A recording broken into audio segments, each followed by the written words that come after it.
If you're writing a book about a psychopath, you probably want to make a compelling backstory. However, this process could bring up difficult topics like drug abuse or traumatic memories, which may feel fresh and overwhelming, especially if you're dealing with like PTSD or PTSD. One challenge is separating yourself emotionally and distancing yourself from the scenes. A good strategy would be to remove sensory details. You can limit vivid details that will make the scenes less triggering for you and your audience. Also, just choosing the right fiction category off the gate.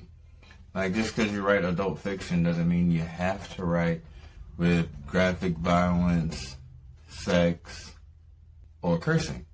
Like, you can tell the same story, but from YA, where you don't use graphic violence. Usually they just overview what's going on. They summarize what's going on in the fight scenes. There's minimal cursing.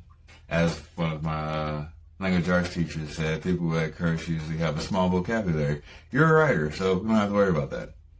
Or you just fade to black. You don't have to actually show the scene. You can build up absolutely every piece that shows that there is no insinuation any other thing is happening, and fade to black. Unlike the new adult category where it's aimed at 18 to 25-year-olds, that one's the one you're trying to do where it's graphic and it's going to trigger you and it's traumatic because they're using graphic sex scenes, excessive cursing, and yeah.